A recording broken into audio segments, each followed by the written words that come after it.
வணக்க மக்களே, welcome to the venture show. இன்னைக்கு ஷோ நம்ம பார்க்க போறது கராட்டகா தமனகா அப்படின்ற ஒரு கன்னட மூவியோட ரிவ்யூ. இந்த படம் பாத்தீங்கன்னா அமேசான் பிரைம் OTT ஆப்ல அவைலபிளா இருக்கு. தமிழ் டப்பிங்லயுமே அவைலபிளா இருக்கு. இந்த படத்துல சிவராஜ்குமார், பிரபுதேவா மற்றும் பலர் நடிச்சிருக்காங்க. இந்த படம் 2 திருடர்கள் ஒரு ஊருக்கு ஒரு மிஷனுக்காக போறாங்க அப்படின்ற தீம்ல அமைக்கப்பட்ட கதை. அந்த 2 திருடர்கள் தான் சிவராஜ்குமார் அண்ட் பிரபுதேவா. இவங்க 2 பேரும் சின்ன சின்னதா நிறைய திருட்டு சம்பவங்கள் பண்றாங்க. ஒரு சம்பவம் பண்ணும்போது போலீஸ் கிட்ட மாட்டிக்கிறாங்க.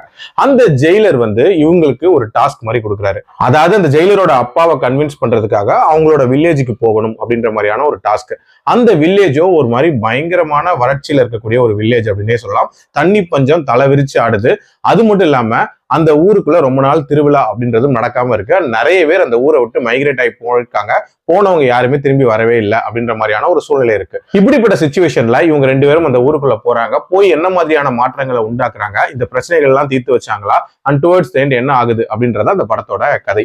எனக்கு இந்த படம் பார்க்கும்போது 90s காலகட்டத்துல ஒரு டியூவல் ஹீரோ சப்ஜெக்ட் பார்த்தா என்ன மாதிரியான விஷயங்கள் இருக்கும். 2 ஹீரோக்குமே கேர்ள் ஃப்ரெண்ட்ஸ் அப்படின்றவங்க இருப்பாங்க.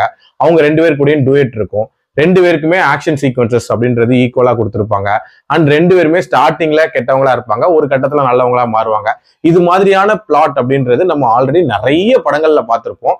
அதே மாதிரியான ஒரு விஷயத்தை தான் இந்த படத்துலயும் காட்டியிருக்காங்க. புதுமை அப்படின்றது சுத்தமா இல்லவே இல்லை. என்ன ஒரு சில விஷயங்கள் நல்லா இருந்துச்சு அப்படின்னா, அந்த ஊருக்கு வர வைக்கிறதுக்காக இவங்க ஒரு பிளான் ஒண்ணு பண்ணுவாங்க. அது ஓரளவுக்கு நீட்டா இருந்துச்சு.